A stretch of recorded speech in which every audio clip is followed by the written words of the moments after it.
Hello friends, कैसे हैं आप सब लोग। उम्मीद है सभी लोग अच्छे होंगे और पढ़ाई लिखाई आपकी बढ़िया से चल रही होगी। तो आपका पेपर बिल्कुल आने ही वाला है। लगभग एक 21 या 22 को आपका एग्ज़ाम हो सकता है, बीएससी वालों का, बायोलॉजी एंड मैथ दोनों का।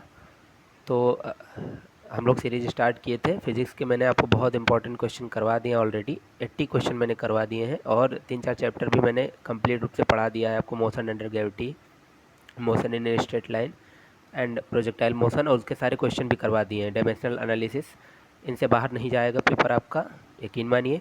और मैंने 80 क्वेश्चन जो करवाया है उनकी भी प्रीवियस ईयर की सारी वीडियोस अवेलेबल है चैनल पे, आप जाके देख सकते हैं।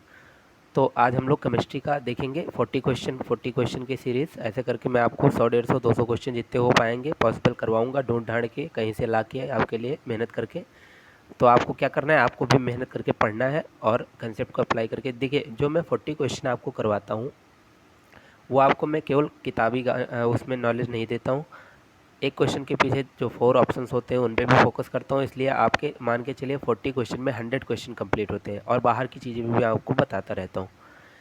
तो इस तरह से आपको खाली पढ़ाई करनी है। वीडियो को आप 1.5x2 पे देखिए। मैं फ्रैंक बात करना चाहूँगा आपसे कि अब आपके पास इतना समय नहीं है कि आप ग्रंथ पढ़ के जाएँ पूरा। जो मैं इंपॉर्टेंट पॉइंट बताता जाता हूँ आप नोट करते जाइए उसी को, और कोशिश करिए वीडियो को 1.5x2 पे के स्पीड पे देखिए और 2-3 बार देख लीजिए, ठीक है। रिवीजन हो जाएगा आपको और तैयार भी हो जाएगा। और अगर आप देखे रहेंगे वीडियो को तो कहीं ना कहीं क्वेश्चन जो आएगा उसमें आपको बहुत सारी हेल्प मिलेगी। पेपर पैटर्न मैंने आपको पहले ही बता दिया कि उस पर वीडियो बनाई जा चुकी है। कैसा पेपर आता है आपका। 25 क्वेश्चन आते हैं आपके हिंदी के, और 20 क्वेश्चन सॉरी, और 10 क्वेश्चन आपके जीएस के आते हैं। बाकी 40-40 क्वेश्चन करके फिजिक्स केमिस्ट्री मैथ या फिर फिजिक्स केमिस्ट्री बायोलॉजी के आते हैं। तो चलिए हम लोग केमिस्ट्री का स्टार्ट करते हैं पोर्शन। पेन कॉपी लेके बैठ जाइए और ध्यान लगा के थोड़ा देखिएगा तो समझ में आ जाएंगी चीज़ें। बहुत आसान है, जिनको कुछ नहीं आता उनको भी आ जाएगा, जिनको थोड़ा बहुत आता है 11-12 का नॉलेज उनको भी आ जाएगा। तो फर्स्ट ही क्वेश्चन हमारा है, बहुत इंपॉर्टेंट क्वेश्चन है। जैसा कि आप सभी जानते हैं कि केमिकल बॉन्डिंग एक ऐसा टॉपिक है जिससे क्वेश्चन आपके एग्जाम में आने ही आने हैं। चाहे बीएचयू का टॉपिक ले लीजिए, चाहे इलाहाबाद यूनिवर्सिटी एंट्रेंस का ले लीजिए, इससे क्वेश्चन ज़रूर से आ जाता है। तो पहला ही क्वेश्चन आपका बहुत ही मज़ेदार है। पहला क्वेश्चन आपका हाइब्रिडाइजेशन से रिलेटेड है। जिनको हाइब्रिडाइजेशन आती है बहुत अच्छी बात है, जिनको नहीं आती है उनको मैं 2 ही सेकंड में समझा दूंगा, बड़े आराम से आप सीख जाएंगे। पहले कभी पढ़ा होगा इससे कोई मतलब है नहीं, आप अभी इसको बहुत ही आराम से सीखने वाले हैं। तो चलिए देखते हैं हाइब्रिडाइजेशन कैसे निकालते हैं। देखिए, हाइब्रिडाइजेशन क्या होता है, कुछ नहीं होता है। जो 2 एटॉमिक ऑर्बिटल होते हैं किसी के, जैसे मान लो हमारे पास एक एक्स एलिमेंट है, एक वाई है। वाई को केला पसंद है, एक्स को सेब पसंद है। मगर हमको ऐसा एक कंपाउंड चाहिए जिसमें दोनों की प्रॉपर्टी, यानी ऐसा इनका एक लड़का बच्चा कुछ भी चाहिए जो केला भी पसंद करता हो, सेब भी पसंद करता हो। यही है हाइब्रिडाइजेशन। ठीक है, समझ में आ गया। मतलब आपके पास 2 आइटम्स होंगे, उनको आपको हाइब्रिडाइज करवा के आपस में कंबाइन करके आपको और कंपाउंड बना देना है। तो ये होता है हाइब्रिडाइजेशन। इसको निकालते कैसे, बहुत ही आसान ट्रिक होती है इसको जो भी जानता है वो निकाल लेगा और जो नहीं जानता वो सीख ले। देखो, मैं आपको ज़्यादा चीज़ नहीं रटवाऊंगा, मैं फालतू बातें नहीं करूंगा आपसे। मैं केवल 2 चीज़ों को आपका 2 चीज़ रटवाने जा रहा हूँ। देखो, आप फास्फोरस के बाहरी सेल में कितने इलेक्ट्रॉन होते हैं, 5, ये याद रखिए।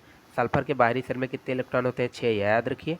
और क्लोरीन, फ्लोरीन, ब्रोमीन, आयोडीन, इनके बाहरी कोश में कितने इलेक्ट्रॉन होते हैं, 7, ये याद रखिए। बस, इससे ज़्यादा आपके पेपर में कुछ नहीं आएगा, ये मेरी गारंटी है। जितने भी हाइब्रिडाइजेशन आएंगे इसके इर्द गिर्द घूमेंगे और जो आएगा भी उसको आप आसानी से कर ले जाएंगे। ठीक है, क्या कहा मैंने, फास्फोरस के बाहरी शेल में 5 इलेक्ट्रॉन, कैसे, 15 इसका एटॉमिक नंबर होता है, 2, 8, 5 इसका इलेक्ट्रॉनिक कॉन्फ़िगरेशन बोहर-बरी के सिद्धांत से हो जाएगा।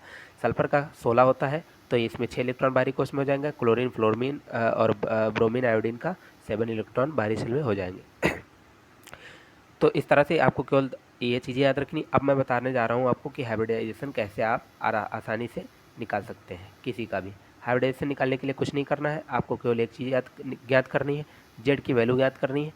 जेड की वैल्यू कैसे निकालेंगे, जो सबसे कम नंबर में हो, और ध्यान रखिए कि जो सबसे कम नंबर हो और लगभग मेटल जैसा व्यवहार करे, मतलब नॉन मेटल ना हो, उसी को आप सेंट्रल आइटम मानेंगे और उसी के वैलेंस शेल के इलेक्ट्रॉन लिखेंगे। तो POCl3 में देखिए, पहले देखिए क्वेश्चन क्या पूछा है, the state of hybridisation of the central atom and the number of lone pair. Hybridisation पूछा है और लोन पेयर पूछा है। तो जेड की वैल्यू आप निकालने के लिए सबसे पहले सेंट्रल आइटम को चुनिए। तो POCl3 में P भी एक बार है, O भी एक बार है, Cl तो 3 बार है, तो इसको गिनती करेंगे नहीं।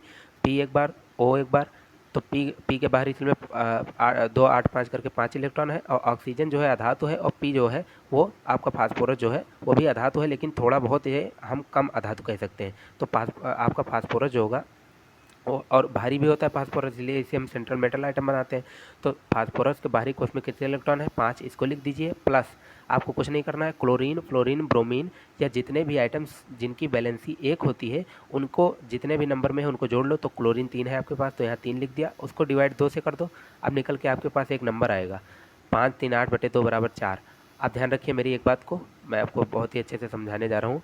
आपके पास अगर 3 है जेड का नंबर, यहाँ पे जेड का नंबर है, ठीक है। आपके पास अगर जेड का नंबर 3 है तो आपका हाइब्रिडाइजेशन sp2 होता है, 1s 2p। आपके पास 4 है तो हाइब्रिडाइजेशन sp3 होता है, 3p 1s। याद करना भी आसान है, यहाँ पावर अगर 1 मान ले तो 3 1 को जोड़ने पर 4 आता है। हाइब्रिडाइजेशन अगर आपके पास 5 है तो sp3d हो जाता है, और ये आपके पास अगर जेड का नंबर 6 है तो sp3d2 हो जाता है। अगर 7 है तो sp3d3 हो जाता है। अगर 2 है, 2 वाला केस छूट गया था तो sp हो जाता है, ठीक है। ये आपको बातें याद रखनी है बस, इसके अलावा कुछ नहीं याद रखना। अब मैं आपको बहुत आसानी से निकलवा सकता हूँ। तो यहाँ पे वैल्यू कितनी निकल के आई जेड की वैल्यू 4 निकल के आई, ठीक है। जेड की वैल्यू 4 निकल के आई, तो ये आपका sp3 हो जाएगा, ठीक। तो sp3 हाइब्रिडाइजेशन हो जाएगा। इसमें एक ही ऑप्शन sp3 का है, यहाँ सी पे इसको मार दीजिए। और लोन पेयर पूछा था तो देखो लोन पेयर इसमें 0 हो जाएंगे, sp3 हाइब्रिडाइजेशन हो जाएगा। लोन पेयर 0 क्यों हो जाएंगे? क्योंकि 4 आपके पास हाइब्रिडाइजेशन नंबर निकला है, और 4 ही जेड को हाइब्रिडाइजेशन नंबर कहते हैं। 4 ही आपके पास आइटम है, एक O है और 3 Cl है। तो एक O है जो कि P डबल बॉन्ड O से ऐसे जुड़ा है, और 3 Cl है जो कि ऐसे जुड़े हैं, Cl Cl Cl, ठीक। इस तरह से 2 और 3 5 बॉन्ड फास्फोरस ने बना रखा है। तो यहाँ पे लोन पेयर 0 है, क्यों? क्योंकि 4 हाइब्रिडाइजेशन नंबर था और 4 ही आइटम थे, तो लोन पेयर 0 बचा। नेक्स्ट क्वेश्चन की तरफ चलते हैं हम अपने। आपको आई होप हाइब्रिडाइजेशन समझ में आया होगा। चलिए, the hybrid state of sulphur in SO2। SO2 का हाइब्रिडाइजेशन कैसे निकालेंगे? सल्फर का मैंने रटाया था आपको अभी 6 बाहरी कोश के इलेक्ट्रॉन, तो 6 लिखा। प्लस में कोई मोनोवैलेंट आइटम नहीं है, यानी जिसकी वैलेंसी को ऑक्सीजन की तो 2 होती है, तो इसको कंसीडर नहीं करेंगे, यानी प्लस में 0 लिखा, बटे में 2 कर देंगे तो ये 3 आ जाएगा। और 3 के लिए मैंने आपको बताया था sp2 हाइब्रिडाइजेशन होता है, तो कहाँ गया sp2? पहला ही ऑप्शन आपका करेक्ट है। बस कुछ नहीं करना है। सल्फर के बाहरी कोश में 6 इलेक्ट्रॉन होते हैं, याद रखिए। फास्फोरस के 5 होते हैं, याद रखिए। तो इंपॉर्टेंट क्वेश्चन हाइब्रिडाइजेशन से इस बार एक क्वेश्चन आपके पेपर में आएगा। अच्छा, एक इंपॉर्टेंट हाइब्रिडाइजेशन मैं आपको रटा देता हूँ, और ये आपके पेपर में आएगा तो आप इसको उड़ा के ही आइएगा, छोड़िएगा नहीं। देखो SF6 कई बार पूछ चुका है। तो सल्फर के बाहरी कोश में 6 इलेक्ट्रॉन, प्लस यहाँ पे 6 है monovalent fluorine item, fluorine, chlorine, bromine, iodine कोई भी दिखे तो जितने नंबर में उन्हें जोड़ दो। प्लस में तो 2 करेंगे तो ये 6 निकल के आ जाएगा। और 6 के लिए मैंने आपको बताया था sp3d2, ठीक। sp3d2 हाइब्रिडाइजेशन इसका हो जाएगा, ठीक है। तो इस तरह से आप इसको करके आ सकते हैं बहुत ही आसानी से, और इसमें ज़्यादा दिक्कत आपको पड़ने वाली नहीं है। चलिए नेक्स्ट क्वेश्चन की तरफ चलते हैं हम लोग। क्या next question? Based on BSc-PR theory the 90 degree bond angle in BrF5। अब पहले BrF5 की हाइब्रिडाइजेशन निकलिए। ब्रोमीन के बाहरी कोश में 7 इलेक्ट्रॉन अभी हटाया, प्लस 5 फ्लोरीन आइटम है तो 5 को जोड़ लिया, बटे 2 कर दिया इसको, तो जेड निकल आया। जेड की वैल्यू निकल के आपके पास है 7 5 12 बटे 2 बराबर 6। 6 के लिए क्या होता है? sp3d2 hybridisation. अब देखिए आपके पास कंपाउंड क्या है? BrF5, यानी 5 आपके पास कवर्ड है, और 5 के बाद एक आपके पास लोन पेयर बच जाएगा, क्योंकि आपके पास 6 है, 1 3 और प्लस 2 6 है, और 5 5 यह है, तो 5 तो जुड़ जाएगा, एक आपके पास लोन पेयर बचेगा। तो देखिए स्ट्रक्चर क्या होगा, यहाँ पे है Br आपके पास, ठीक है। यहाँ पे F है, यहाँ पे F है, यहाँ पे F है, और यहाँ पे F है। 4 F हो गए, एक यहाँ पे F है। सपोज मैं ऐसे लगा रहा हूँ रैंडमली, यहाँ पे एक लोन पेयर हो जाता है। अब देखो पहले तो इन सब में 90 डिग्री के एंगल्स होते हैं, ठीक है। इनकी ज्योमेट्री जो होती है ऑक्टाहेड्रल होती है, और 90 डिग्री के इनमें एंगल्स होते 3, ठीक है। लेकिन जब लोन पेयर ऊपर से आ गया तो इस पर दबाव डाल देगा, ये गुब्बारा जो है गुब्बारे से दिख रहा है, और एंगल आपके जो 90 डिग्री थे वो टिल्ट हो जाएंगे, यानी कि एक भी एंगल आपका 90 डिग्री का नहीं बनेगा, और ये डिस्टॉर्टेड ऑक्टाहेड्रल का स्ट्रक्चर होता है, ठीक है। इसलिए आपको एक भी 90 डिग्री का एंगल नहीं मिलेगा। तो आपके ऑप्शन में क्या था? एक मिनट, आपके ऑप्शन में था 0, तो 0 आपका ऑप्शन करेक्ट हो जाएगा यहाँ पे, ऑप्शन नंबर ए। चलिए नेक्स्ट क्वेश्चन की ओर चलते हैं हम लोग। चलो, अब ये बहुत इंपॉर्टेंट क्वेश्चन है, ये भी आपको एग्जाम में आने के पूरे पूरे चांसेस है। कह रहा हूँ जो क्वेश्चन करवा रहा हूँ बहुत इंपॉर्टेंट है, नोट करते चलिए, पढ़ते चलिए, बहुत आसानी सीख जाएंगे। पूछ रहा है एम्फोटेरिक इन करेक्टर कौन सा है। देखिए ये क्वेश्चन जो है आपको करवा रहा हूँ, ये बाईलिंगुअल में बोल रहा हूँ, हिंदी में लिख रहा हूँ, इंग्लिश में। क्यों इंग्लिश में है? क्योंकि भैया मैं भी क्वेश्चंस को अपने हाथ से पीडीएफ बना के नहीं लिखता हूँ, कहीं से मैंने स्क्रीनशॉट लिया है, कहीं से मैंने इस क्वेश्चन को एक्सट्रैक्ट किया जो मुझे अच्छे लगे हैं, जो मुझे लगा कि आपके पेपर में आएगा। क्योंकि मैंने पेपर दिया था तो मुझे उससे एक्सपेक्टेड 40 क्वेश्चन से लग रहे हैं कि ऐसे क्वेश्चन आपके पेपर में आएंगे और यही आएगा, आप बात मानिए। तो इसलिए ध्यान रखिए कि हिंदी में क्वेश्चन अवेलेबल नहीं हो पाते हैं, मैं हिंदी में बोल रहा हूँ, सारी चीज़ें आपको हिंदी में समझा रहा हूँ। थोड़ा सा कोशिश करिए कि इंग्लिश में आप चीज़ों को सीख पाएँ, ठीक है। चलिए, एम्फोटेरिक इन करेक्टर कौन सा ऑक्साइड है? ऑक्साइड मतलब होता है ऑक्साइड, एम्फोटेरिक मतलब उभयधर्मी होता है। हिंदी वाले मीडियम वाले को मैं बता दूँ, उभयधर्मी मतलब जो दो प्रकार का गुण रखे, जो मेटल भी हो नॉन मेटल भी हो। तो देखो, जो क्या कहते हैं, किसी नॉन मेटल का ऑक्साइड होता है, नॉन मेटल का ऑक्साइड होता है, नॉन मेटल का ऑक्साइड जो होता है वो एसिडिक होता है, एसिडिक। और जो मेटल का ऑक्साइड होता है, मेटल का, वो बेसिक होता है। तो देखो इनमें से कार्बन जो है वो नॉन मेटल है, और नॉन मेटल का ऑक्साइड क्या हो जाएगा? नॉन मेटल का ऑक्साइड क्या हो जाएगा? एक मिनट, इसको इरेज कर दूं मैं। चलिए, तो कार्बन डाइऑक्साइड में कार्बन अधातु है, और अधातु का ऑक्साइड क्या होता है? अधातु का ऑक्साइड अम्लीय होता है, तो ये हो गया अम्लीय, ठीक। CO को देखते हैं, कैल्शियम धातु है और धातु का ऑक्साइड क्षारीय होता है, मैंने आपको अभी लिखवाया, तो ये हो गया क्षारीय। SiO2 देखते हैं, तो SiO2 हल्का सा कम एसिडिक है, लेकिन ये भी क्या कहते हैं, Si जो है, Si यानी कि सिलिकॉन, ये अधातु है, तो अधातु का ऑक्साइड हल्का अम्लीय हो जाएगा, हल्का अम्लीय, क्योंकि पूरी तरह से नहीं है अधातु। SnO2 जो है आपका, इसका ऑक्साइड उभयधर्मी हो जाएगा, एम्फोटेरिक नेचर शो करेगा, ठीक है। तो SnO2 इसका ऑप्शन आपका ए करेक्ट हो जाता है। चलिए नेक्स्ट क्वेश्चन की तरफ चलते हैं हम लोग, याद रखिएगा बहुत बढ़िया क्वेश्चन है। विच of the following properties generally decrease along a period. मैं देखो, जब एक केमिस्ट्री की पीरियोडिक टेबल ऐसे ऐसे जो बनी होती है, इसमें कुछ खंभे लगे होते हैं ऐसे ऐसे, ठीक है, तो और यहाँ ऐसे ऐसे आवर्त होते हैं, और इनको ग्रुप्स कहते हैं, ग्रुप्स। तो इस साइड चलने पे जो पीरियड कहलाता है, पीरियड में बाएं से दाएं जाने पर आयोनाइजेशन एनर्जी इंक्रीज करती है, ध्यान रखिएगा, ठीक है। आयोनाइजेशन एनर्जी इंक्रीज करेगी, इलेक्ट्रॉन एफिनिटी इंक्रीज करेगी, और बैलेंसी भी इंक्रीज करेगी। कब? जब आप किसी आवर्त में या पीरियड में बाएं से दाएं जाएंगे। लेकिन मेटेलिक करेक्टर आपका डिक्रीज करेगा, मेटेलिक करेक्टर ऊपर से नीचे आने पर इंक्रीज करता है, इसीलिए Li से पोटेशियम जो है वो ज़्यादा धातु है, ठीक है, मतलब ये ज़्यादा मेटेलिक करेक्टर पोटेशियम अपने पास रखता है, ठीक। तो ऑप्शन आपका बी इसका करेक्ट हो जाएगा। चलिए नेक्स्ट क्वेश्चन की ओर चलते हैं। The element with highest second ionisation energy, किसके पास आयनन ऊर्जा सबसे अधिक है? सेकेंड हाईएस्ट आयनन ऊर्जा। फर्स्ट आयनाइजेशन एनर्जी क्या होती है? आयनाइजेशन एनर्जी क्या होती है? किसी भी एटम के बाहरी कोश से यदि हम एक इलेक्ट्रॉन निकाल लेते हैं, तब जो हमें उसे ऊर्जा देनी पड़ती है वो आयनाइजेशन एनर्जी कहलाती है। तो पहली बार तो कोई एक इलेक्ट्रॉन अपने में से निकालने देगा, जैसे सपोज दैट Mg है, तो Mg हमेशा +2 में रहता है, तो इससे एक इलेक्ट्रॉन निकालना भी आसान है और इससे दूसरा इलेक्ट्रॉन भी निकालना आसान है। Na जो है, पहले सल्फर की बात करते हैं, सल्फर जो है, सल्फर से भी इलेक्ट्रॉन निकालना आसान है, आधा तो है, निकल जाएगा, कोशिश करेंगे तो। क्लोरीन से भी एक इलेक्ट्रॉन निकालना आसान है, लेकिन आप सोडियम की बात करें तो सोडियम जो है वो Na+ में रहता है, यानी एक इलेक्ट्रॉन निकालना तो आसान है, लेकिन अब Na+2 इसे करना चाहे तो बहुत मुश्किल है, यानी सेकेंड आयनाइजेशन एनर्जी जो है सोडियम की सबसे ज़्यादा होगी। चलिए नेक्स्ट क्वेश्चन देखते हैं।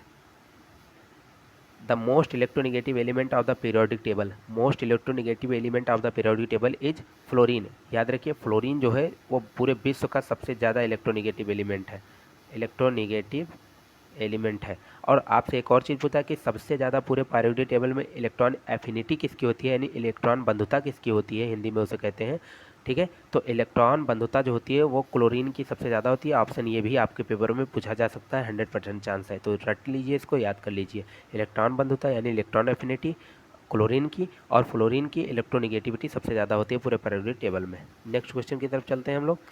Representative element which belong to, आपके पीरियोडिक टेबल में कौन से ऐसे दो ग्रुप के एलिमेंट हैं जो रिप्रेजेंटेटिव कहलाते हैं, यानी कि जो पूरे पीरियोडिक टेबल को रिप्रेजेंट करते हैं? तो एस और पी ब्लॉक के एलिमेंट, आप ध्यान रखिएगा, ऑप्शन नंबर सी इसका करेक्ट है।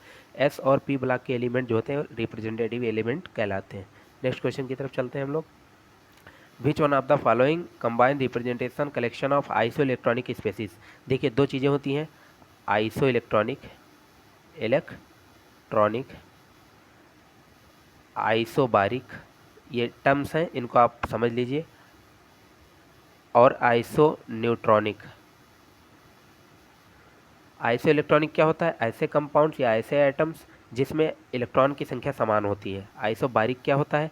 ऐसे कम एटम्स या क्या कहते हैं एलिमेंट्स जिसमें जो परमाणु भार होता है, एटॉमिक वेट, वो सेम होता है। आइसो न्यूट्रॉनिक किसे कहते हैं? जिसमें न्यूट्रॉनों की संख्या समान होती है, जैसे 7n14, 7n14, ठीक, और 8n क्या कहते हैं 15, ठीक, 8O16, ठीक, 8O16 और 7n14, 8O16 और ये क्या कहते हैं 7n15 और 8n16, इसमें देखिए 16 में से 8 गई तो 8 न्यूट्रॉन, और इसमें 15 में से 7 गई तो 8 न्यूट्रॉन की संख्या समान है, तो इसे आइसो न्यूट्रॉनिक कहते हैं।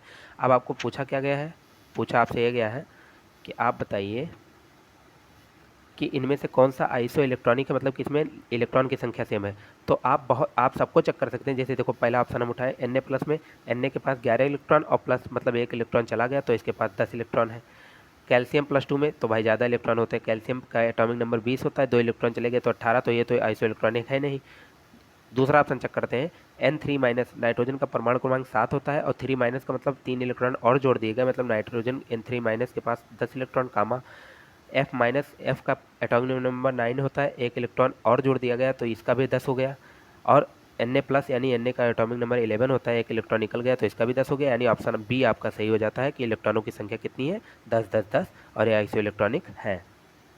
चलिए नेक्स्ट क्वेश्चन की तरफ हम लोग चलते हैं। Important question, which of the following has the highest boiling point? किसके पास सबसे ज़्यादा बॉइलिंग पॉइंट है? तो Xg याद रखिए, क्यों? क्योंकि इनर्ट ग्रुप एलिमेंट है, पहली बात, और दूसरी बात जो है वो highest atomic size and molecular weight है इसका, ठीक है, इसलिए Xg जो है, ये सारे इनर्ट एलिमेंट हैं लेकिन Xg के पास highest atomic size and molecular weight है, ठीक है, इसलिए ये स्ट्रॉन्ग न्यूक्लियर बॉन्ड बनाता है। आपस में जो थोड़े बहुत कंपाउंड पाए भी गए हैं इनर्ट गैसेस के, जैसे XeO2F2 आपको देखने को मिलेगा, XeO4F2 और XeO2F4, ये सारे कंपाउंड आपको Xg के देखने को मिलेंगे। तो ये जिनॉन कंपाउंड बनाता है, बहुत ही रेयर केस में बनाता है, इनर्ट गैस का है, ठीक है, लेकिन जो बनाता है वो यही बनाता है, अभी तक और किसी का ज्ञात नहीं हुई है, ठीक है, तो इसका बॉइलिंग पॉइंट जो है हाईएस्ट होता है।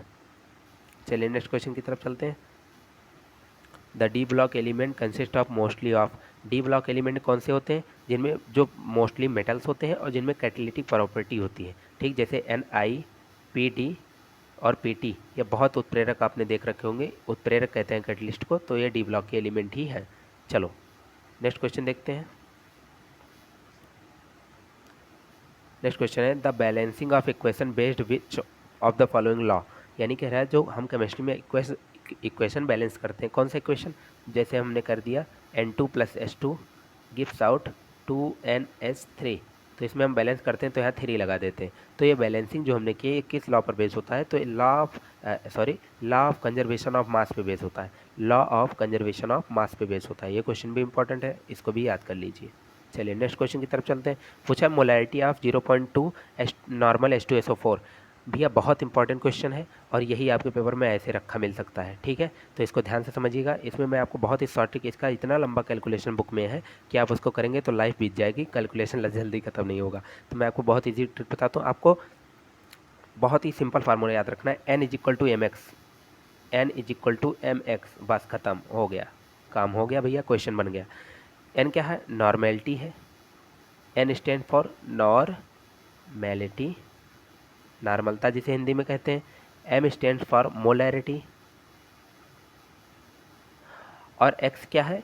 ये है बैलेंसी फैक्टर, बैलेंसी फैक्टर का मतलब क्या होता है? जो हाइड्रोजन, अभी आप जानिए बैलेंसी फैक्टर का मतलब इतना कि नंबर ऑफ हाइड्रोजन, केवल इतना जानिए, बाकी बैलेंसी फैक्टर क्या होता है? जितने भी रिएक्शन में H+ डोनेट किए जाते हैं किसी कंपाउंड के द्वारा वो वैलेंसी फैक्टर होता है। तो अभी आप इतना जानिए, आपके कोर्स में भी इसी से काम बन जाएगा जो आपका इलाहाबाद यूनिवर्सिटी का पेपर है। बाकी मैं एडवांस चीज़ों पर नहीं जाना चाहता, जो अच्छे दिमाग वाले हैं वो समझ गए होंगे, और जो अच्छे क्या, सभी का दिमाग ही अच्छा होता है, बहुत ही अच्छा होता है, बस आपको इस्तेमाल करने की ज़रूरत है। जब तक आप किसी चीज़ को घिसेंगे नहीं, रगड़ेंगे नहीं, तब तक सीख नहीं पाएंगे। कोई यहाँ पे दुनिया में कोई चीज़ लेके जन्म नहीं लिया था। आइंस्टीन जो है वो लेके जन्म में अपने खोपड़ी को नहीं लिए थे कि हम दुनिया में खोज कर देंगे। पहले पढ़े, शोध किया, उसके बाद खोज कर गए। न्यूटन पढ़े, शोध किया, खोज कर गए।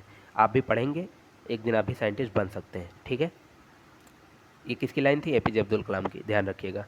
हाँ ठीक है, तो चलो मैं आपको बताया एक फार्मूला मैंने आपको, और बहुत इंपॉर्टेंट फार्मूला मैंने आपको बता दिया, और इससे 2-3 क्वेश्चन आपको मैं कराऊंगा, और ये क्वेश्चन आपके पेपर में आएगा भी। N is equal to m x, अब वैल्यू रखिए और आंसर पाइए। 0.2 नॉर्मल बिलियन दिया है आपको, तो नॉर्मेलिटी की जगह 0.2 रख दीजिए। इज इक्वल टू मोलैरिटी आपको निकालनी है, तो यम इंटू वैलेंसी फैक्टर मैंने क्या कहा था, नंबर ऑफ हाइड्रोजन कितने हैं H2SO4 में, 2 हैं, तो 2 को यहाँ रख दिया। अब सिंपल सा calculation, m is equal to 0.2 upon में 2, 2 से 2 पॉइंट हटा तो नीचे 0 बढ़ गया, और ये हो जाएगा 1/10, और 1/10 को हम क्या कहते हैं, 0.1, तो ऑप्शन नंबर डी आपका करेक्ट हो जाता है। इतना आसान है, और इसको आप बुकिश मेथड से करेंगे तो ये जानिए आपका आधा घंटा समय खा जाएगा। तो बहुत इंपॉर्टेंट है, n is equal to m x, आप याद रखिए। चलो नेक्स्ट क्वेश्चन की तरफ चलते हैं। The negative charge particle is called anion कहलाता है, और पॉजिटिव चार्ज को कटायन मत कह दीजिएगा, पॉजिटिव चार्ज कटायन नहीं होता है, बहुत कम केस में होता है, हमेशा नहीं होता। Negative charge particle anion always, 100% valid anion. Okay, चलो नेक्स्ट क्वेश्चन की तरफ चलते हैं। The prefix Zepto stand for, Zepto याद रखिए 10⁻21 को जेप्टो कहते हैं। माइक्रो किसे कहते हैं, अब 2-3 चीज़ सीख लीजिए। माइक्रो किसे कहते हैं, 10⁻⁻6 को। पीको किसे कहते हैं, पीको कहते हैं 10⁻12 को। ठीक है, नैनो किसे कहते हैं, नैनो कहते हैं 10⁻9 को। ठीक है, ये याद रखिएगा। और जेप्टो किसे कहते हैं, 10⁻21 को। चलो नेक्स्ट क्वेश्चन की तरफ चलते हैं। 1 मोल ऑफ CH4 कंटेन्स, देखो CH4 है तो इसमें एक C है और 4 H है, तो 4 H मतलब 4 gram of hydrogen atom contain करेगा, तो ये ऑप्शन आपका बी सही हो जाएगा। चलिए नेक्स्ट क्वेश्चन की तरफ चलते हैं। विच of the following hydrogen can be purified by sublimation, sublimation क्या होता है, किसी को बिना द्रव अवस्था में लाए उसे भाप में कन्वर्ट कर देना, किसी को बिना द्रव अवस्था में लाए उसे गैस में कन्वर्ट कर देना, सब्लिमेशन कहलाता है। सब्लिमेशन किसका होता है, कपूर यानी कि कैम्फर जानते हैं आप, उसको भी जब आप हीट करते हैं तो लिक्विड में कन्वर्ट ना होने के बजाय डायरेक्ट भाप में कन्वर्ट हो जाता है। तो इसके द्वारा हम इस प्रोसेस के द्वारा किस हैलोजन का हम क्या कहते हैं, पा सकते हैं, प्योरीफाई कर सकते हैं, तो आयोडीन को याद रखिएगा। आयोडीन जो है वो सब्लिमेशन के द्वारा प्योरीफाई किया जाता है। चलिए नेक्स्ट क्वेश्चन की तरफ चलते हैं। Formula of ferric sulphate, ferric sulphate क्या होता है, Fe2SO4 की होल थ्राइस, और फेरस सल्फेट क्या होता है, FeSO4, ये होता है फेरस सल्फेट, तो याद रखिएगा। नेक्स्ट क्वेश्चन चलते हैं। विच of the following set quantum numbers represent the highest energy of an item, highest energy of an item, तो इसके लिए आपको 2-3 चीज़ें याद रखनी होंगी। आपको सबसे पहले मैं बहुत इंपॉर्टेंट चीज़ पढ़ाने जा रहा हूँ, आप इलेक्ट्रॉनिक कॉन्फ़िगरेशन, आज से पहले आपने पढ़ रखा होगा तो कोई बात नहीं, नहीं पढ़ा होगा तो आपको मैं इसी में सिखा दूंगा। आपको कुछ नहीं याद रखना है, आपको कितना याद रखना है, बेसिक सी चीज़ें। एस हमेशा 1 से शुरू होगा, अब मैक्सिमम इलेक्ट्रॉन इसमें भरे जाएंगे 2। पी हमेशा 3 से शुरू होगा, अब मैक्सिमम इलेक्ट्रॉन इसमें जो भरे जाएंगे वो भरे जाएंगे 6। डी आपका हमेशा 4 से शुरू होगा, ये 2 से शुरू होगा, डी हमेशा आपका 3 से शुरू होगा, मैक्सिमम इलेक्ट्रॉन इसमें भरे जाएंगे 10। और एफ आपका 4 से शुरुआत होती है इसकी, 4F से, और इसमें मैक्सिमम इलेक्ट्रॉन आपके 14 भरे जाते हैं। इतना समझ में आया। चलो नेक्स्ट पेज पे चलते हैं हम। अब देखो, आपको कुछ नहीं याद रखना है, आपको कुछ ट्रिक याद रखनी है, उसी से जिसको इलेक्ट्रॉनिक कॉन्फ़िगरेशन केमिस्ट्री में नहीं आती उसके सभी क्वेश्चन में लगभग डाउट रहेंगे, और जिसको आ गई उसको बल्ले बल्ले, उसका तो निकल पड़ी समझो। ठीक है, तो समझो, ट्रिक से बताने जा रहा हूँ, ध्यान रखिएगा। स्वेच्छा, अरे ये लड़की के नाम से बहुत जल्दी सर याद होता है, हाँ याद हो जाता है। स्वेच्छा, पूजा स्वेच्छा, दीपा पूजा स्वेच्छा, दीपा पूजा स्वेच्छा, ये 3 लड़कियों के नाम हैं, ठीक, जो मैंने मेरे स्कूल में पढ़ती हैं, ठीक है, बुरा ना लगे उनको भी, तो मैंने उनका नाम इसमें इंक्लूड कर लिया। पढ़ती थी मतलब मेरे स्कूल में जहाँ मैं पढ़ता था।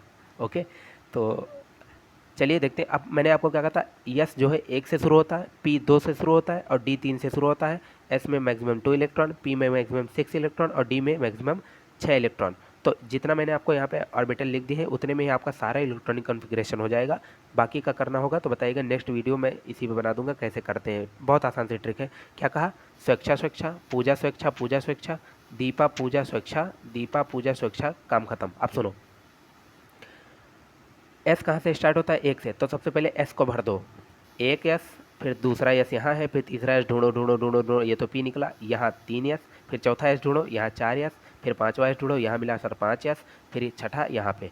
अब देखो, अब पी को भरना है। पी कहाँ से स्टार्ट होता है, 2 से स्टार्ट होता है, तो यहाँ पे भरा 2 पी, फिर तीसरा पी कहाँ है, यहाँ मिल गया 3 पी, फिर यहाँ डी आ गया, फिर डी आ गया यहाँ, और चौथा पी कहाँ है, यहाँ 4 पी, और फिर ढूंढो यहाँ 5 पी। ठीक, और डी कहाँ से चालू होता है, 4 से चालू होता है, तो डी यहाँ से चालू करो, 4 डी, 4 डी के बाद आपको आ जाएगा यहाँ पे 5 डी। ठीक, तो आपको ऐसे याद रखना है, ऐसे आपको भर लेना है। अब ये मैंने आपको बताया इसलिए टाइम लग रहा है, जब खुद से आप करेंगे तो बहुत आसानी से हो जाएगा। ठीक है, स्वेच्छा स्वेच्छा, पूजा स्वेच्छा, पूजा स्वेच्छा, दीपा पूजा स्वेच्छा, दीपा पूजा स्वेच्छा, इलेक्ट्रॉनिक कॉन्फ़िगरेशन खत्म।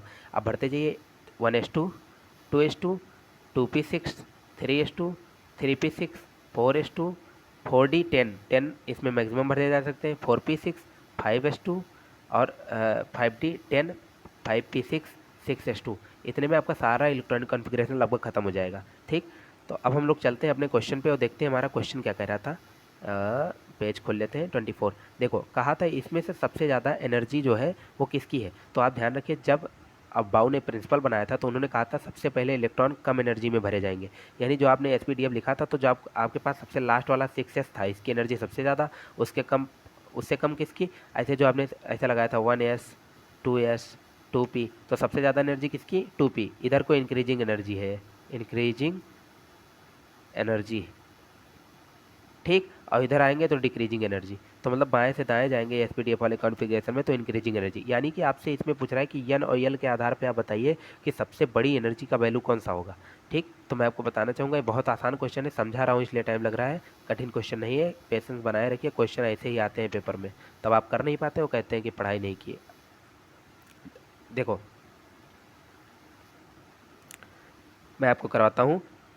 सपोज दैट, एक मिनट, अब यहाँ पे देखिए, यहीं पे देख लीजिए, सबसे पहला ऑप्शन देखिए, सबसे पहला ऑप्शन,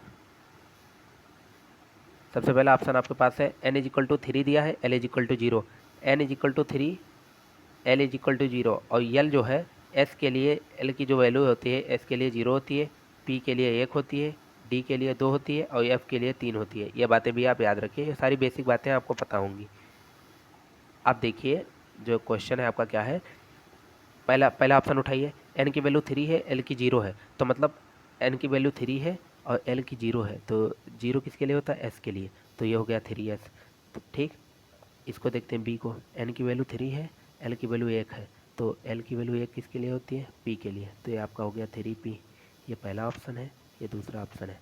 तीसरा ऑप्शन आपका क्या है, n इज इक्वल टू 3 है, l इज इक्वल टू 2 है, तो ये आपका क्या हो गया, 3d हो गया।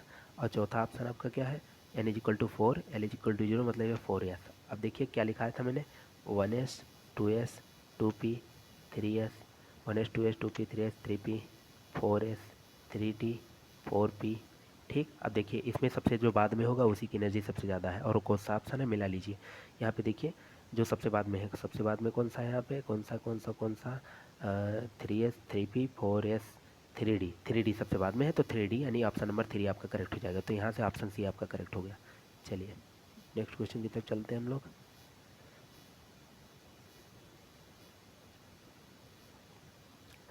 नेक्स्ट क्वेश्चन है कि a subcell with n is equal to 6 and l is equal to 2 can and accommodate of maximum electron। n is equal to 6 दिया है और l की वैल्यू 2 का मतलब d हो गया, और 6d में हमेशा 10 इलेक्ट्रॉन भरे जा सकते हैं, तो ऑप्शन नंबर आपका सी इसका करेक्ट हो गया। देखो कितना आसान है, हो गया। चलो नेक्स्ट क्वेश्चन की तरफ चलते हैं। द मैग्नेटिक क्वांटम नंबर स्पेसिफाइजेस, कह रहा है मैग्नेटिक क्वांटम नंबर से क्या पता चलता है, तो हमें ओरिएंटेशन ऑफ ऑर्बिटल्स पता चलती है। ऑप्शन नंबर 6, मतलब किस प्रकार से कहाँ कहाँ कौन कौन सा ऑर्बिटल का शेप है किस तरह से वो हमको पता चलता है। शेप नहीं कह सकते, एक प्रकार से ओरिएंटेशन कह सकते हैं। ओरिएंटेशन मतलब होता है झुकाव या किस तरफ फैला हुआ है, ये सारी चीज़ें, तो इसको याद रखिएगा आप।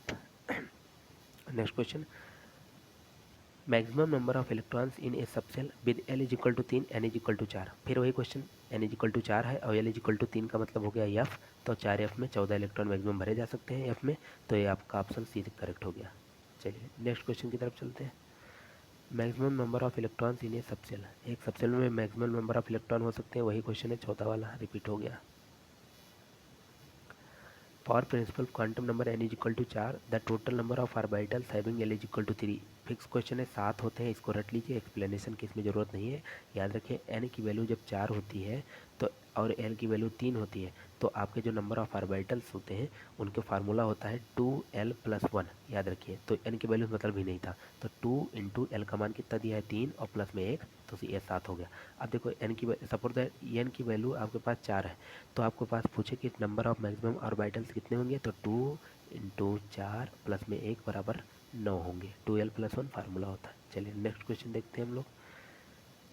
According to Aufbau principle which of the three 4d 5p और 5s will be filled with electron first, किस में इलेक्ट्रॉन पहले भरे जाएंगे, जिसकी एनर्जी कम होगी, तो 1s 2s 2p 3s 3p 4s 3d 4p 5s 4d 5p। देखो सबसे पहले कौन सा आएगा इसमें से, 4d आएगा, 5s आएगा कि 5p आएगा, तो 4d आएगा मेरे ख्याल से, उसके बाद 5p आया, पहले 5s आया फिर 4d आया फिर 5p, यानी कि 5s में सबसे पहले इलेक्ट्रॉन भरे जाएंगे क्योंकि ये पहले आया है, कम एनर्जी में सबसे पहले इलेक्ट्रॉन भरे जाते हैं, ये अबाउ ने बताया था। चलो नेक्स्ट क्वेश्चन देखते हैं। The maximum number of electrons that can be accommodate in fifth energy level, fifth energy level में सबसे ज़्यादा नंबर ऑफ इलेक्ट्रॉन कितने हो सकते हैं, तो 50 हो सकते हैं, इसको रट लीजिए, एकदम याद कर लीजिए। चलिए नेक्स्ट क्वेश्चन देखते हैं हम लोग। The credit of discovering neutron, neutron की खोज किसने की थी, चैडविक ने। आप ऐसे इसको याद रखिए, ईंटा पर नाचे मोर, ईंटा मतलब इलेक्ट्रॉन की खोज टॉमसन ने, ठीक, पर मतलब प्रोटॉन की खोज रदरफोर्ड ने, नाचे मतलब न्यूट्रॉन की खोज चैडविक ने, ठीक, और मोर अपना फालतू वाला। चलिए नेक्स्ट क्वेश्चन की तरफ चलते हैं। द क्रेडिट ऑफ, एक मिनट, the the credit of discovering neutron goes to, neutron किसने, चैडविक, एक मिनट, नाचे, न्यूट्रॉन की खोज चैडविक ने, वही question repeat. In a hydrogen atom, if energy of an electron in ground state is 13.6 electron volt, then it second excited state की energy कितनी पूछ रहा है, तो इसका फार्मूला था -13.6 अपॉन में एन स्क्वायर, ठीक है। एन क्या है, जो यहाँ पे सेकेंड फर्स्ट थर्ड होगा वही होगा, तो ये हो जाएगा 13.6 डिवाइड में एन की वैल्यू 2 ही, तो 2 का स्क्वायर 4 हो जाता है, 4 से इसको काटेंगे तो 1.51 इलेक्ट्रॉन वोल्ट आ जाएगा। 4 को जब 13.6 को 4 से काटेंगे तो ए ऑप्शन इसका करेक्ट हो जाएगा। चलिए नेक्स्ट क्वेश्चन देखते हैं। The frequency of wave light इतनी है, कितनी है, 12 गुणे में 10 की घात 14, ये कितनी दी हुई है फ्रिक्वेंसी आपको।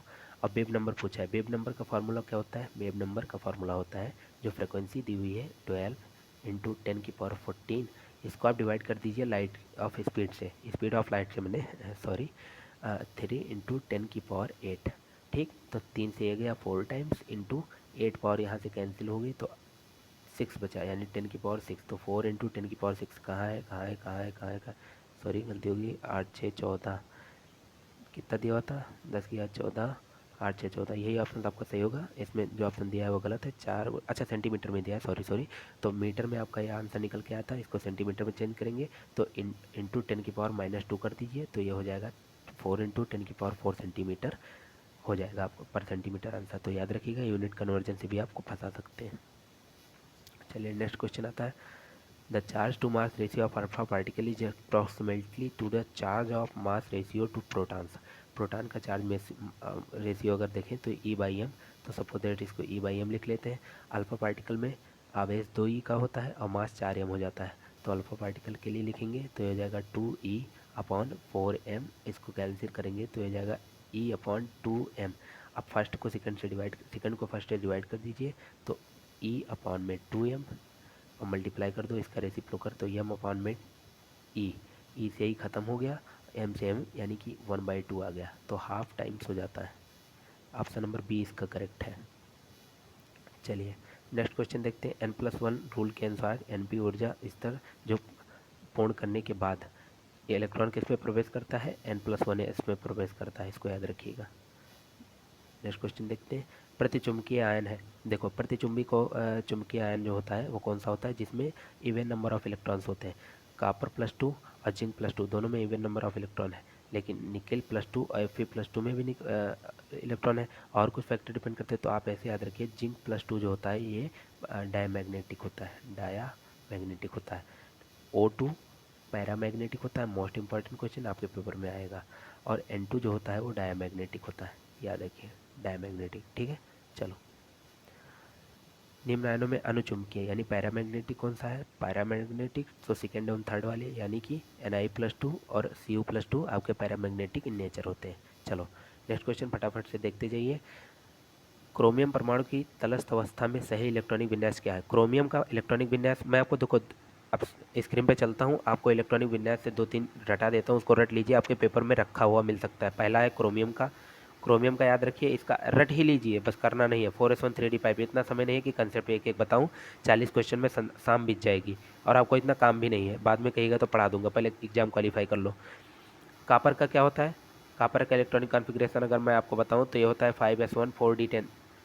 देखो मुझे याद है, मैंने रटा था इनको, आपको भी याद होना चाहिए। पैलेडियम सबसे स्पेशल केस, अगर इसको आप 80 लोगों से पूछेंगे तो उसमें में से 75 लोग नहीं बता पाएंगे इसको, चाहे जिसकी तैयारी कर रहे हो, स्पेशल केस होता है। पैलेडियम का याद रखिए 5s0 6d, एक मिनट सॉरी, 6s0 5d10, याद रखिएगा। कहाँ इसमें 2 इलेक्ट्रॉन जम कर जाते हैं, इसमें एक एक इलेक्ट्रॉन जम कर जाता है। क्यों जम करता है, हुंड ने बताया था कि half field and full filled orbital ज़्यादा स्टेबल होती हैं।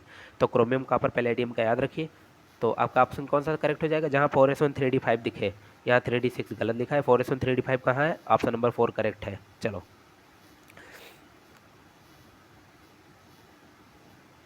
हाँ देखते हैं इंपॉर्टेंट क्वेश्चन। परमाणु उपकोषों की बढ़ती ऊर्जा का क्रम, बढ़ती ऊर्जा का पहले लिख लीजिए 1s 2s, स्वेच्छा वाले फार्मूले से, पूजा वाले से, 1s 2s 2p 3s 3p 4s 3d 4p 5s 4d 5p, ठीक है।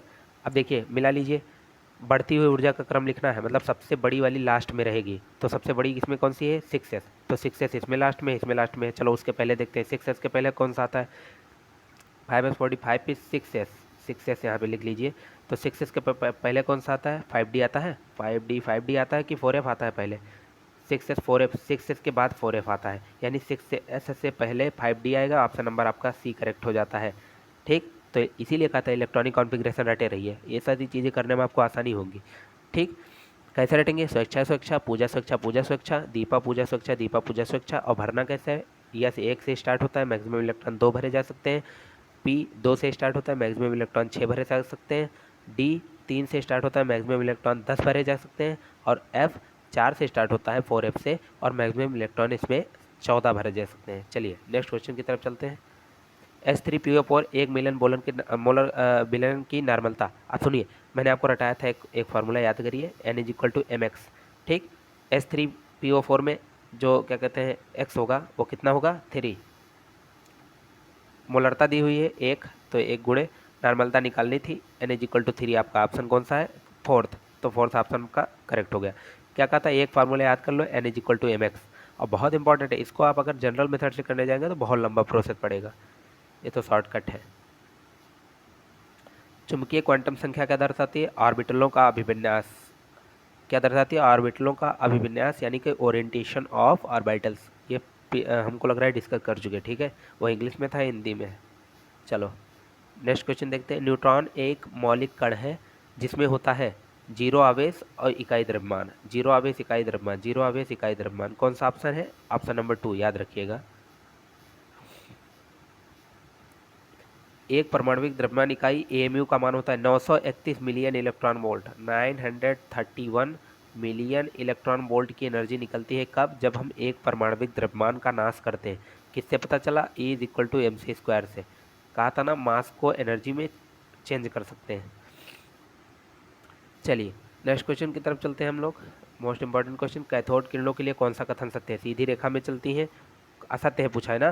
तो कैथोड किरणों के लिए कौन सा कथन असत्य है पूछा है। ऊष्मा उत्पन्न करती हैं, ऋणावेश रहता है, उच्च परमाणु भार वाली धातु से टकराकर एक्स किरणें उत्पन्न करती हैं, सीधी रेखा में चलती है कैथोड किरणें, सीधी रेखा में कैथोड किरणें चलती हैं, ये पता चला था सपोज दैट मेरे ख्याल से।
तो इनको आप याद रखिए, और बहुत सारी चीज़ें मैंने आपको बताई थी।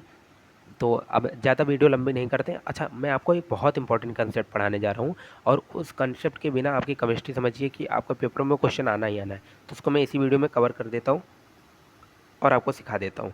जैसे देखो, बॉन्ड ऑर्डर नाम का आपके केमिस्ट्री में एक टॉपिक है, और ये जो है आपके पेपर में इस बार भी पूछा जाएगा बॉन्ड ऑर्डर से क्वेश्चन। तो बॉन्ड ऑर्डर निकालने की सबसे बढ़िया ट्रिक मैं आपको बताता हूँ। पहले आप संख्याएं लिख लीजिए, 10, 11, 12, 13, 14, 15, 16, 17। अब 14 का बॉन्ड ऑर्डर 3 होता है, और बाकी से अगर किसी का फाइंड करना है तो 0.5 कम करते जाओ दोनों तरफ। 13 का 2.5, 12 का 2.5 और कम कर दिया, 11 का और 0.5 कम कर दो, 1.5, 1.5 में एक और 0.5 कम कर दो तो 1, 15 का 14 के बाद है ना, तो 0.5 कम कर दिया तो 2.5, 16 का 2, 17 का 1.5, 18 का 1। ठीक, अब इसको आप याद रखिए, 14 का 3 होता है, और 14 से पहले जितने भी आएंगे उनके 0.5 कम करते जाएंगे, 14 के बाद जितने आएंगे उनके 0.5 कम करते जाएंगे, और 14 का कितना होता है? 3। अब मैं आपको क्वेश्चन कराता हूँ जो आपके एग्जाम में आएंगे। देखो, सपोज दैट आपसे पूछ लिया कि CO का बॉन्ड ऑर्डर बताइए आपके पेपर में, ठीक, और 4 विकल्प आपको दे दिया। पहला दे दिया 2, दूसरा दे दिया आपको 3, तीसरा दे दिया आपको 4, और चौथा दे दिया आपको 2.5। बॉन्ड ऑर्डर पूछ लिया आपसे, बंद कोटि जिसे हम कहते हैं हिंदी में, बंद कोटि आपसे CO का पूछ लिया। तो नंबर ऑफ इलेक्ट्रॉन गिनिए, कार्बन के कितने इलेक्ट्रॉन होते हैं? 6, एटॉमिक नंबर 6 होता है इसका, प्लस ऑक्सीजन का एटॉमिक नंबर 8 होता है, तो इसमें इलेक्ट्रॉन भी कितने होंगे? 8। तो 8 6 कितना हुआ? 14। 14 का बॉन्ड ऑर्डर कितना होता है? 3। ऑप्शन नंबर आपका कौन सा सही हो जाएगा? दूसरा। चलिए नेक्स्ट क्वेश्चन देखते हैं इस पर हम। अब आप इसकी बॉन्ड ऑर्डर बताइए, किसकी? आप इसकी बताइए, O2 प्लस की बॉन्ड ऑर्डर बताइए। तो ऑक्सीजन का एटॉमिक नंबर कितना होता है? 8, प्लस एक ऑक्सीजन और है, उसका इलेक्ट्रॉन कितना हो जाएगा? 8। लेकिन +1 चार्ज है, इसका मतलब एक माइनस हो जाएगा इलेक्ट्रॉन। जब +1 होता है तो इलेक्ट्रॉन माइनस होता है। +1 का मतलब क्या होता है? एक इलेक्ट्रॉन चला गया, तो 16 में से एक गई, 15। 15 का बॉन्ड ऑर्डर 2.5। क्यों? क्योंकि 14 से जस्ट एक बाद है, और एक बाद हो या एक कम हो, 0.5 माइनस करते जाते हैं। देखा, ऐसे ही आएगा क्वेश्चन, 2.5 याद रखो O2 प्लस का। ठीक, गलत मत करना ना, बहुत पीटूंगा। ठीक, चलो एक और क्वेश्चन मैं आपको करके दिखाता हूँ। O2 नेगेटिव का कैसे? 8 + 8 16 हो गया, और एक इलेक्ट्रॉन एक्स्ट्रा आ गया तो उसको भी ऐड करना पड़ेगा। तो 8 8 16 1 17, 17 का बॉन्ड ऑर्डर कितना होता है बताइए? 17 का होता है 1.5। तो याद रखिए 1.5 बॉन्ड ऑर्डर O2 नेगेटिव का। ठीक, तो ये इंपॉर्टेंट क्वेश्चन इससे पूछे जाते हैं। नाइट्रोजन का बॉन्ड ऑर्डर बताइए, कितने इलेक्ट्रॉन है? 14, बॉन्ड ऑर्डर 3। ऑक्सीजन का बताइए कितने इलेक्ट्रॉन है? 16, बॉन्ड ऑर्डर बताइए 14 के बाद 15, 15 का 2.5 और 16 का 2, 0.5 कम करते जाइए। ऐसे ही देखिए N2 माइनस का कितना हो जाएगा? N2 माइनस का 14 इलेक्ट्रॉन N2 में प्लस 1 इलेक्ट्रॉन और जोड़ देंगे तो 15, और 15 के लिए बॉन्ड ऑर्डर 2.5। बस इससे ज़्यादा कंसेप्ट कुछ नहीं है बॉन्ड ऑर्डर में। बॉन्ड ऑर्डर से इससे ज़्यादा क्वेश्चन नहीं पूछे जाएंगे, जितने आपको कराएंगे हो सकता है यही एग्जाम्पल आपके पेपर में रखा हुआ मिले। तो इस तरह से मैंने केमिस्ट्री के आपके लगभग 60-70 क्वेश्चन करवा दिए मैंने आपको। और बहुत इंपॉर्टेंट, इसको 2-3 बार देखिएगा, 2-3 बार × 2 × 1.5 करके, और बहुत बेनिफिट आपको मिलेगा आपके पेपर में। इसमें से लगभग 80% क्वेश्चन चांस है उस मेरे पेपर से ही जो मैंने आपको पढ़ाए आएंगे। इसी तरह से मैं आपको ऑर्गेनिक केमिस्ट्री के जितने भी इंपॉर्टेंट रिएक्शन है, नेमिंग रिएक्शन से क्वेश्चन जरूर आता है 3-4 ठो, वो पढ़ा दूंगा। 40 में से आप 40 भी मेरे इस वीडियो लेक्चर से आ सकते हैं, ठीक है, माता रानी चाह तो। बाकी मैं आपको पढ़ा रहा हूँ, कंसेप्ट आप सीखे रहेंगे तो कहीं भी अप्लाई करके क्वेश्चन कराएंगे, छूटेगा नहीं, ठीक है, बड़े आराम से हो जाएगा। और पढ़ते रहिए यार, थोड़ा सा टाइम बचा है, 7-8 दिन दे दो यार, झोंक के पढ़ लो। और पेपर सिलेक्शन होने के बाद क्या है, कोई दिक्कत नहीं, बड़ा मज़ा करना, सेंट्रल यूनिवर्सिटी में पढ़ने का मौका मिलेगा, ठीक है।